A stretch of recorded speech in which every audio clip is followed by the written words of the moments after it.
Cracking. Okay, so thank you, everyone. So today we're going to be talking about why membership acquisition is getting harder and what to do about it.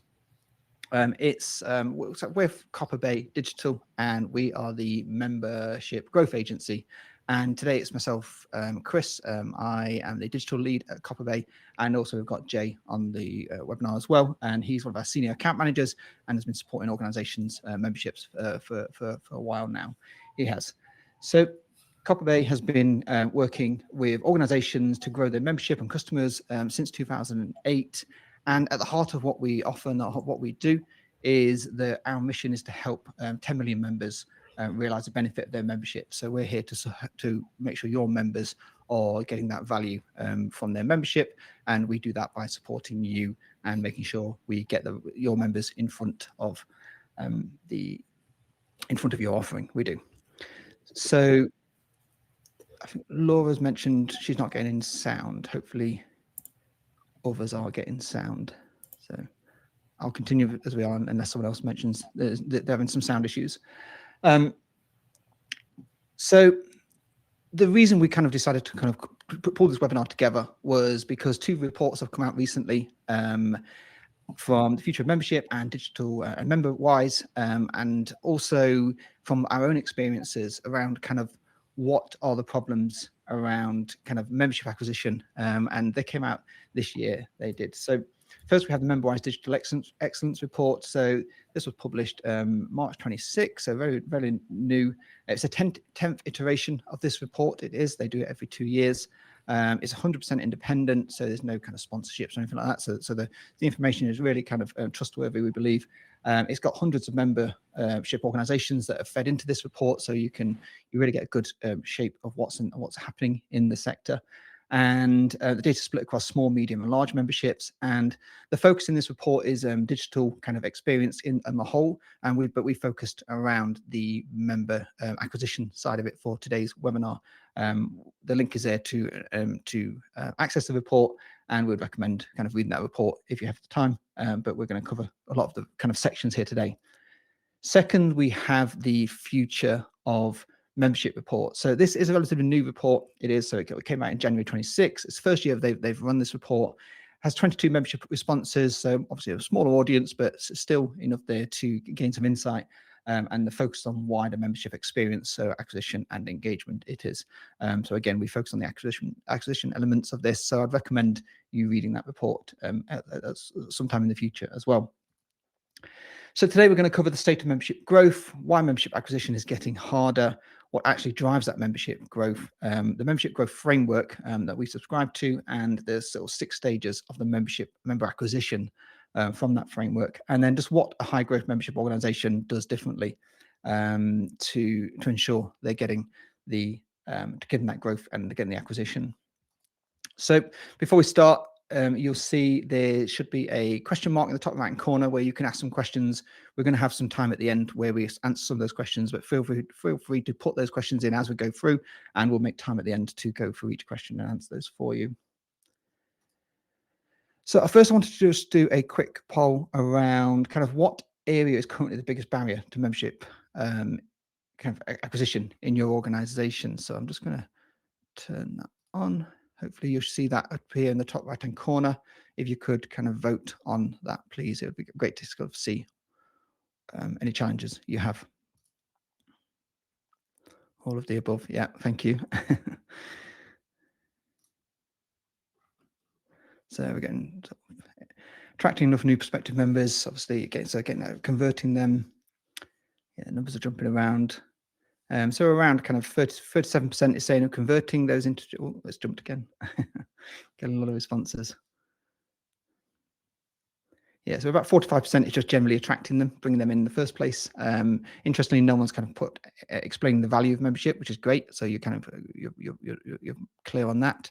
Then converting them, measuring what is actually working. It can both sitting around 16% and then other is around 16%. So thank you very much for that. So I guess attracting new members is obviously why you're here. So it's good to see that's at the top of the results.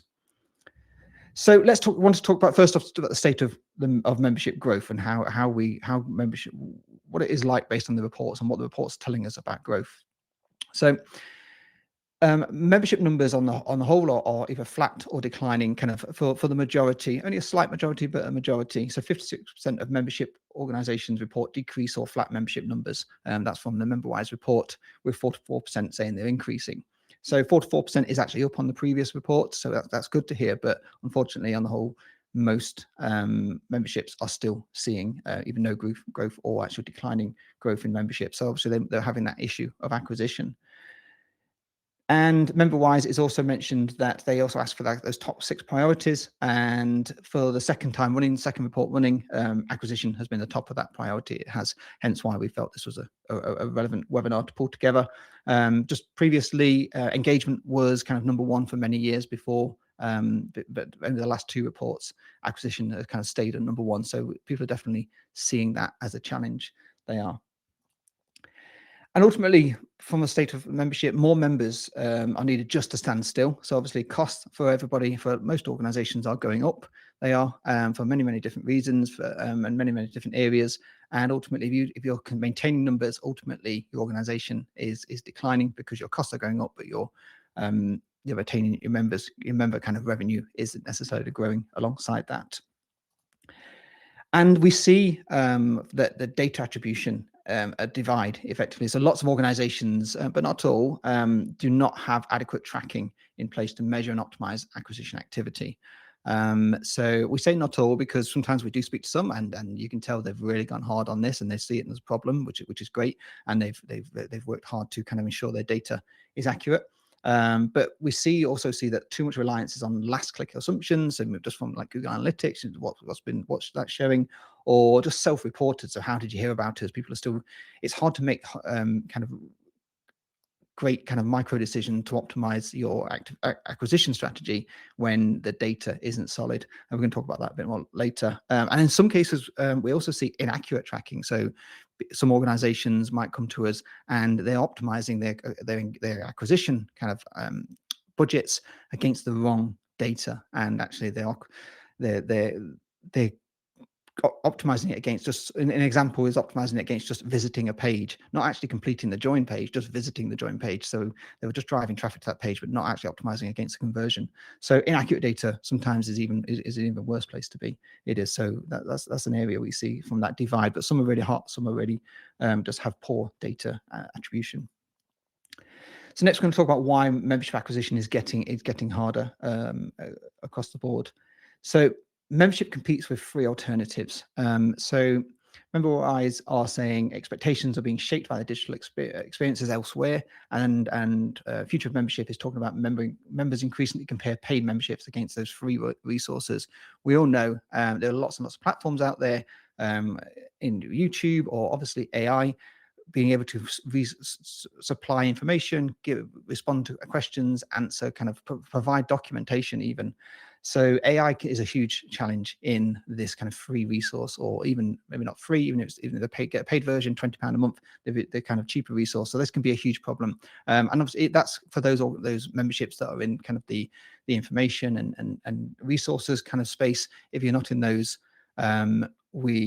you can also get access. There's other alternatives. There's other free spaces where they can spend their time. So also investment competes with non-related alternatives. And what we mean by that is there are always more ways for people to spend money. There are. So people, you don't necessarily, it might not be that kind of whether the value is right. It's just whether they want to spend their kind of, invest their money into your membership. And there's a classic kind of trap that we've all probably heard around kind of, oh, just for the price of your daily coffee, you can get X, Y, Z. But what you're saying there really is, I want you to give up having your daily coffee to be able to take X, Y, Z. It does. So you're asking me to kind of give up another where else I can spend that money. So people are obviously, when funds are restricted, people are deciding where to put that, they invest their cash. Also, we see that first impressions are shaping those membership decisions. So in a world now where people have much more shorter attention spans, they make the trust decisions very quickly. They make value decisions very quickly. They do. So a membership is no longer assumed to be valuable. It must be clearly demonstrated. That came from the Future of Membership report, and prospective members must be able to quickly understand the value of the membership. So I guess it's you have less time to convince people, you do. Hence why it's getting harder, because you need to have those real clear hooks, those real clear kind of value kind of proposition to make sure people know that they are going to get quality from day one. And then also members are just more savvy regards to being aware that they're being converted. So the buy one, get one free, 30% discounts, join now, with the funnels that people go through. People are aware that they're in those, they're more digitally aware. And that's not to say they don't work, because it ultimately the value still needs to be there. But it's really clear that people are aware when you're trying to sell to them. And so you don't try to kind of avoid that almost. It can still, these things still work if used correctly, but it's people don't like to be kind of tricked into anything. And if they feel that, then they will, then they'll just kind of lose that trust in you. So being aware of that conversion process that they're in is definitely sort of a barrier to sometimes getting people over the line.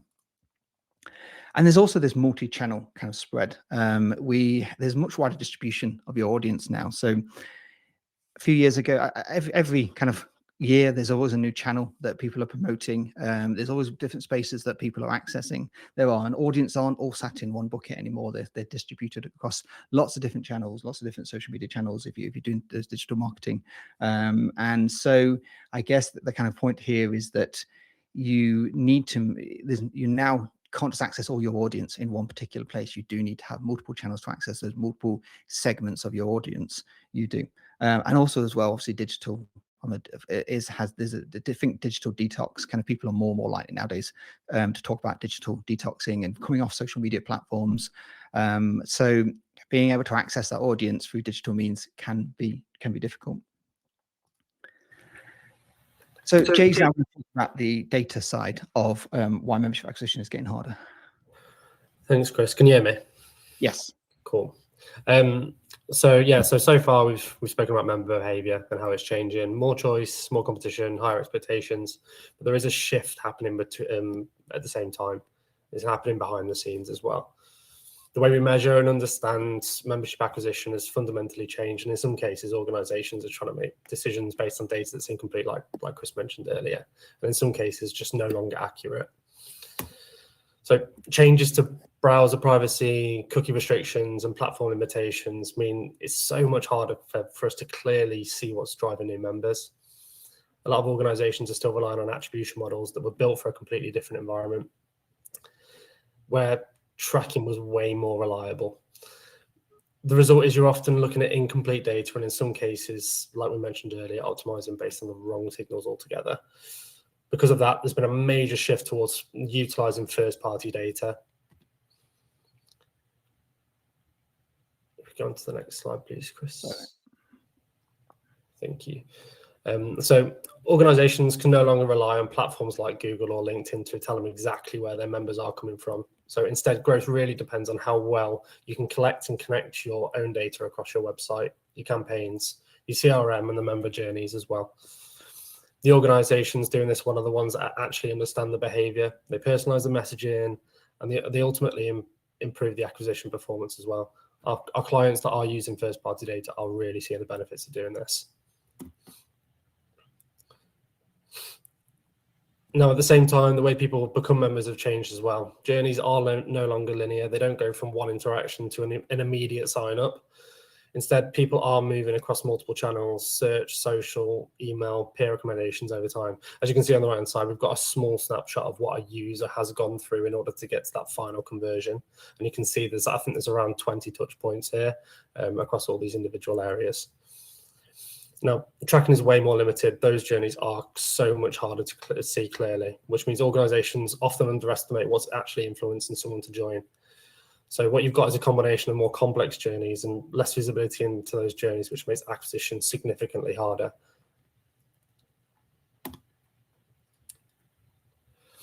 Now, I think there's a lot of new people on the webinar today that might be new to our membership webinar series. So in our last webinar, we talked about our always on campaigns and having this as a mindset for membership growth. We thought it'd be suitable to cover this to some degree in this webinar as well, but you can catch the the recording of the previous webinar as well. So why does campaign approach not always turn into new members? This is where a lot of organizations fall into the trap of campaign thinking. Running short-term acquisition campaigns can generate interest, but joining membership is rarely a one-step decision, as all of you all know. It takes time. People need to understand the value. They need to build trust, and they need to feel confident they'll actually use it as well. That's why most people don't convert on the first visit to the site. Without follow-up and without nurture campaigns, you're effectively losing a large portion of the potential members. To the next slide, thank you. Now, campaigns can absolutely drive results in the short term. You'll often see spikes when joins when they are running, but the problem is that those results are rarely sustained. As soon as the campaign stops, your visibility drops and so do join rates. So instead of building consistent growth, you end up with peaks and troughs through these campaigns. Now, sustainable growth actually comes from an always-on presence, so not relying on one-off bursts of activity. These campaigns really need data to go into it, and it goes back to that first-party data that we were talking about before. As soon as you've got that information being passed through into your campaigns, you can see really, really good results coming from those. So the other issue is that campaigns don't reflect how decisions are actually made. Most membership decisions happen over multiple interactions, like I showed earlier, not within a simple campaign window. So someone might see your campaign initially, but might not be ready to join at that moment in time. If you're not visible after that point, through follow-up or remarketing campaign or ongoing content, you might end up missing the point when they're actually ready to convert and sign up. So it's not just about generating attention, it's about staying visible throughout the entire decision journey. Campaigns can create activity, don't get me wrong, but it's structured journeys that create members.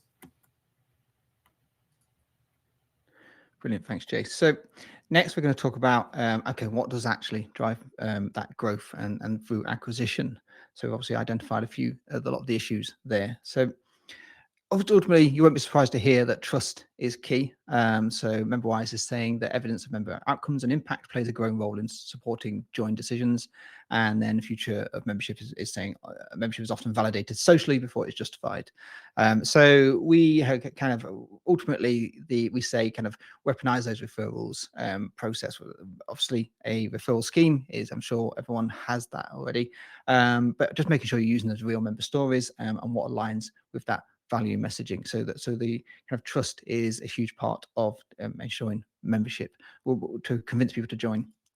And being visible is key to this as well. So now you may think that, okay, we already are running, we already doing some SEO, we're already appearing in search engines. But I think the question we always kind of ask is, can you do more? Can you be more visible? Can you reach more people on more channels? We talked about the kind of multi-channel approach and the challenges that brings in your prospective members. So just making sure that you really look at be as visible as possible, I guess, is making sure you're investing in that. And then there's that instant value that drives signups. It does. So members now, again, with the short attention spans, are kind of expecting kind of an immediate relevance from their membership experience they are. So providing that immediate value often can convince long-term membership. Joining any membership requires instant gratification to help solve them an immediate problem. It does. And I think the thing we kind of, some organizations will already be doing is kind of that value linking is kind of when they take X action, can you then get them to take Y? And that Y might be to join your membership. So it's just kind of, there may be an instant gratification for an instant step they're doing. Can you then get them to take that first step onto the join process for your membership? So it's kind of just looking at what are those instant value that you can offer to get them on that journey. And to kind of cover those challenges, we have our membership growth framework we use to work with different organizations. So ultimately, to grow a membership takes building a membership ecosystem that supports members at every stage of their life cycle, from kind of that initial discovery phase all the way to potentially even the offboarding phase if they ever leave, sort of thing. You need to kind of have a sort of sight on all of those. And we believe putting a digital at the heart of that organization, that helps you build that ecosystem. So our member growth framework covers, as you'd imagine, the acquisition, engagement, and retention life cycle of a member. Today, we're going to be talking about just the acquisition side. So we're going to be sharing a PDF version of this, the framework, and I think someone asked in the questions earlier, will we receive a copy of the slides? Yes, we'll be sending a copy of the slides out as well. So those 6 stages of the member acquisition from the membership growth framework, I wanted to kind of go through those to understand how you can solve this member acquisition problem. So targeting is really key. The first step we would go through is, okay, who are you targeting? And we build out what we call like the ideal member profile. We do. So this member profile will identify kind of who they are, what value they are looking for, where we will find them, what barriers what objections will they have. Now you may build multiple member profiles in different kind of segments. One tip we have is when we're running kind of shorter kind of 90-day campaigns, we'd recommend just picking 1, 2, or 3 kind of ideal member profiles to allow your marketing activity to really focus around those to give you those more instant results. But targeting starts, I think, with those ideal member profiles. Next is then visibility. So we're using those ideal member profiles to understand where we can reach those prospective members, how frequent do we need to communicate to them, what's the messaging consistency. We review all of these regards to if you've currently got an acquisition strategy, we review all of these, and it allows us to see any holes. So we'd recommend reviewing those to get the most from this framework. And then third, we will look at your value, clarity, and personalization. So again, just making sure your value is really clear, what your value is, what you're offering to those members. And I guess what we focus on here as well as personalization is making sure that the value, going back to kind of what Jay was talking about, retargeting and having that data to know what it is your members are looking at, making to be able to then surface those personalized value options directly to, rather than giving them a list of 15 different value propositions that you offer, you give them the 1 or 2 that you know is actually going to convert them. So personalization, that value messaging is really key at this stage. We would review that. Trust is obviously a huge support point here as well. So even when alignment and value are clear, members already join if they believe the organization can deliver what they promise. So we would case studies and testimonials, visibility, as we talked about, professional endorsements, referral systems. So just look at those trust elements to understand kind of what is it that will make people trust you more. On the kind of 5th point here, we would then go into nurture. So it goes back to that. So part of that is the remarketing efforts. Part of that is those email chains. So it's kind of, okay, as Jay mentioned earlier, people won't always convert on the first time. This is where that always on kind of mindset allows you to continually to be kind of communicating to those and pushing the narrative and pushing the story that you have to those prospective members to encourage them to take that next step, and then aligning your value through that nurturing phase. And then conversion. So ultimately, is this the barrier here? What is it that we're getting enough people in, but just not enough people are converting? So look at those kind of what your conversion channels are, what your conversion options are. And if we work with some, and it can take weeks, and about 6 to 8 weeks sort of thing, for someone to become a non-member to a member. And we look at others where they can convert to a member in 5 minutes. It's kind of looking at that conversion process and understanding how you can optimize that and improve it and just reduce and remove those barriers. And finally, we're kind of looking at bridging the gap to engagement. So through the onboarding process. So acquisition doesn't always just stop at the acquisition stage, or getting a new sign up doesn't stop at the acquisition stage. Sometimes it takes the onboarding process to make sure they get through to the end of that onboarding process if you have a more kind of longer onboarding kind of process to go through. So just keep confirming that value, keep pushing the benefits of membership, encourage the first engagement actions. So just nurture them through that onboarding process is key. So we do have a quick poll just from those kind of 6 points that we've mentioned. Kind of which do you see you could improve in your own organization? I'd be interested to see. All of them. Okay, I like the honesty. Trust. Targeting and data. Yeah, really, really important.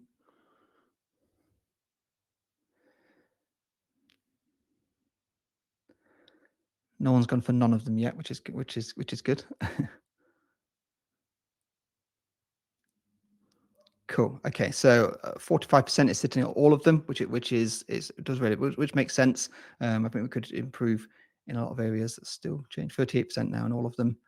Targeting data is probably second. Yeah, that doesn't. None of that surprises me actually. Targeting data is key to making sure all the other areas are right. So thank you very much for completing those.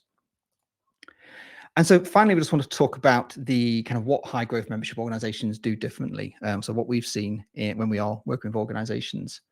So MemberWise is also saying that organizations with stronger digital infrastructure are more likely to report membership growth. So that strong digital infrastructure, just having the right website, having the right sort of AMS or CRM system, just having the tools to make sure that the portals that your members can access, is just having a good digital infrastructure will help with membership growth. It will do. So it's definitely an area to look at and invest in. That multi-channel approach is being able to reach your audience where they are rather than just focusing on one or two different channels. We definitely see a boost in that the membership kind of signups when you are reaching them across multiple different channels and multiple different kind of technologies. So that, yeah, the result for this is a stronger pipelines, lower acquisition and risk, and more predictable membership growth. Predictability is key here as well. That always on campaign across multiple channels is what creates you that predictability. It is. And then data-led decision making. So Jay's already talked about data, but high growth organizations are aware of which acquisition channels are working. They have the correct tracking in place and are feeding first-party data, as Jay mentioned, their marketing efforts. But key here as well is they also know when to adjust. That data tells you when to adjust. It does. So if one channel is really working over another, or you're having issues, being able to move budget around, being able to adjust, being able to just change the strategy, is the data tells you what actions to take. And then acquisition plus brand marketing. I guess we've talked a lot about kind of conversions and bringing people in, but having brand as part of your messaging helps build that trust, and just making sure you are using that sort of thing, even in your paid marketing. So not all paid marketing needs to be a direct conversion. Sometimes you are just trying to get that message out there. So make sure brand marketing is part of that mix is really key. So tip is short video case studies, testimonials are a great way to offer trust. They are telling the stories of your members. That's the end of the presentation. That's the end of all the kind of the kind of different points we're covering. Any sort of questions that we have, please feel free to put them into the question section.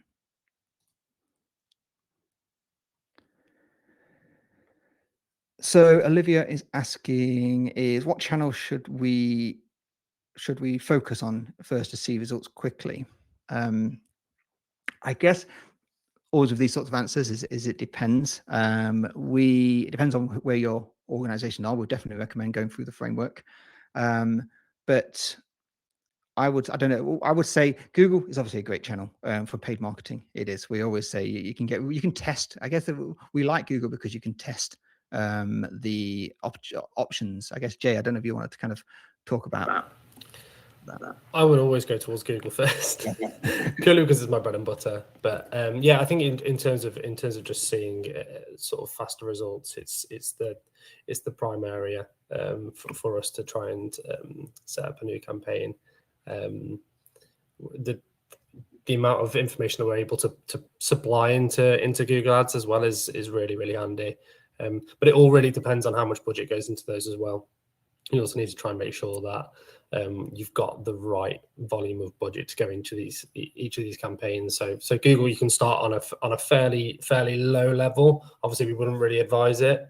But like the likes of like LinkedIn ads, we would always go, right, okay, you need a substantial budget behind it, because you're going to need to.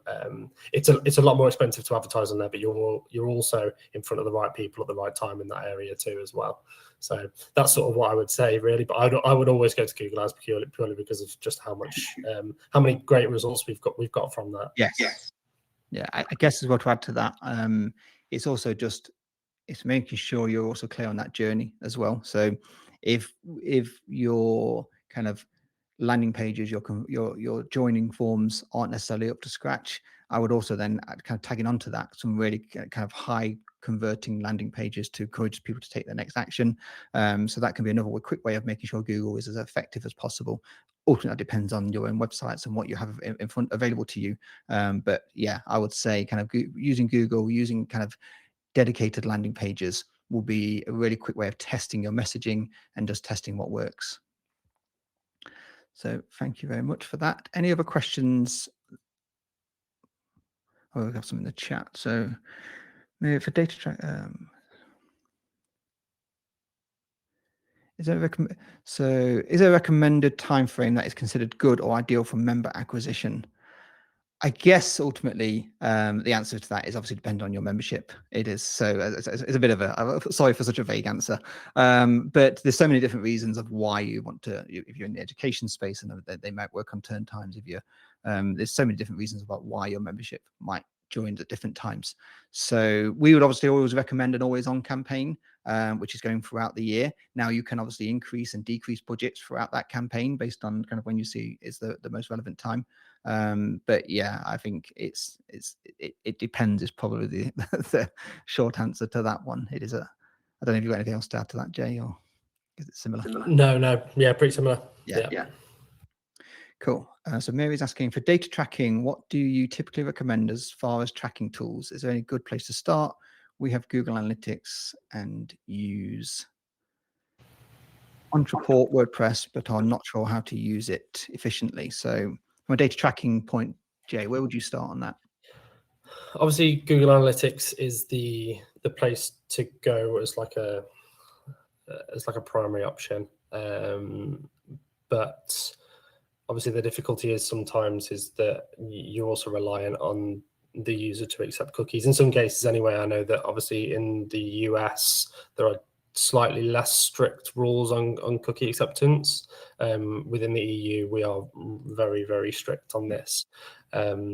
So yeah, analytics is the first one. We would integrate analytics with Looker Studio for our own reporting, purely because it's easier to structure your own data to how you want to use it. But it's a combination of using a lot of other analytics tools. We also use something called Matomo as well. That's another analytics tool that we use that doesn't require cookie acceptance, which is really handy because you have to see like a full more of the data that pass through into people who are interacting with your website, your forms, and all of the relevant events on the website as well. Yeah, I guess to add to that as well, Google Analytics can be super powerful as long as it's set up correctly as well. I guess as long as you have the tracking set up around the right kind of engagements, I guess. Out the box, it might feel a bit generic. So customizing it to your own goals, your own kind of conversion actions is what will make it as more useful. It will do. So out the box, you won't get, you might not get too much out of it apart from just general kind of visitor numbers. Great, thank you. Have you worked on campaigns to attract corporate members and or sponsors? Short answer is yes. I don't know, Jay, if you wanted to kind of cover, we've worked with ability to kind of ultimately B2B is something we've worked a lot on, haven't we? Yeah. I mean, the majority of the ones that we do work on are on corporate side of things. So yeah, I say that they're a lot easier to sort of get the information out of, and obviously with our first party data as well, that's one of the things that we get a lot of information out of. So yeah, that is one of the things that we do focus on quite a lot. Brilliant, thank you. So Tiffany's asking around, do you recommend any systems for data cleanup, standardization and deduplication?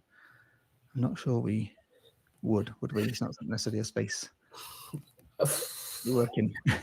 Yeah, I can't really add anything too much on that. I mean, it really, that's just a case of really just trying to make sure that the data that you are using is set up as well as it can be. Obviously, if there is data, if there is deduplication or if there is duplication in place, then that's an issue with the overall setup of things. So really, it's a case of just working with someone who can manage that in the first instance, so we don't have any duplication in place. But yeah, that is fortunately that doesn't pop up too much at the moment for us. So yeah, I think we would push back to our development team to say make sure that the data is going in cleanly rather than us having to tidy up later. But obviously we know there's 100 reasons why, if it's multiple systems, multiple teams, there's lots of reasons why you need to kind of deduplicate that information. But unfortunately, sorry, we don't have too many tools we use for that.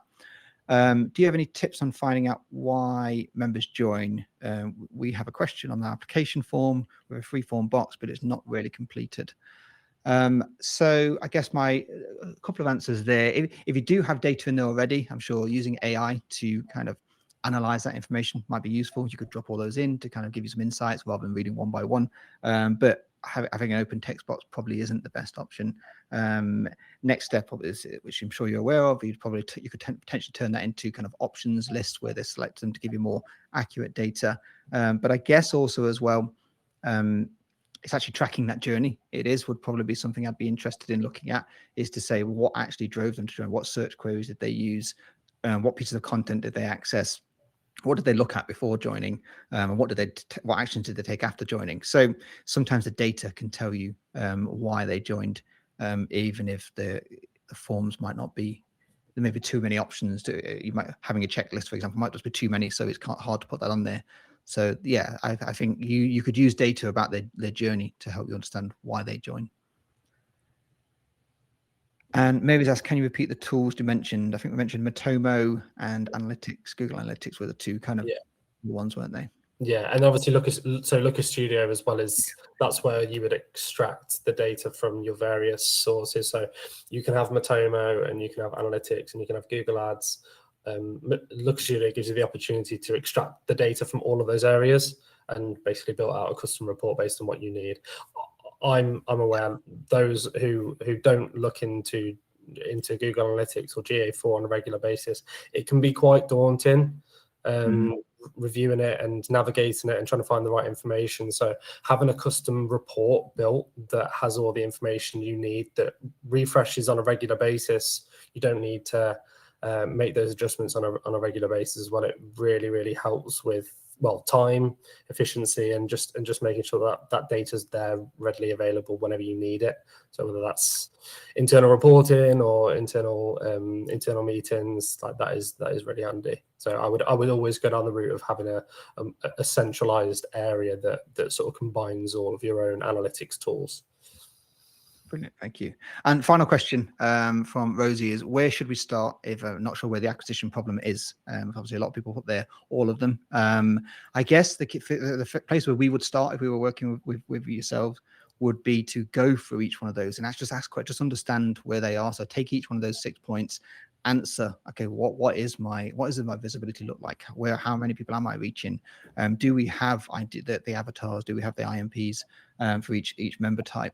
What does our trust look like? Are we showing enough trust signals out there? So I guess I would start just by reviewing that framework and then actioning, and then ultimately I think that would give you the roadmap to know what actions to take next. One final question just sneaked in. Do you have any advice on how to close or follow up with prospects after you've delivered a formal pitch? We find prospects are willing to meet and hear about memberships, but become less responsive afterwards. I guess that's, unfortunately, we get that from our side when we're talking to potential customers, and it ultimately kind of people. I guess what we see there is just the value alignment hasn't been made. It hasn't. We've talked to them and they just haven't seen enough value in what we talked about, and they've just kind of walked away and kind of not followed up and then being unresponsive after that. So I guess ensuring the value alignment during that pitch, and then nurture, and then I guess the nurturing as well. So continuing that conversation while you're waiting for a response, just keep adding value, I guess, is ultimately how we would look at that, and follow up with more value even after the pitch is what the approach would take. So brilliant. Thank you very much, everybody. Thank you for those questions. Really insightful, really useful to go through. Thank you. Just to wrap up then, so we're going to have a next webinar in April. We haven't got a title for that yet, but if you're on this webinar, we will share those details to you. So thank you very much. And thank you very much. Let's have that chat. We please book a call here. We'll be following up with the slides. We'll be following up with the member growth framework documentation, and some of the previous webinar links as well. So thank you everyone for joining, and have a great day. Thank you.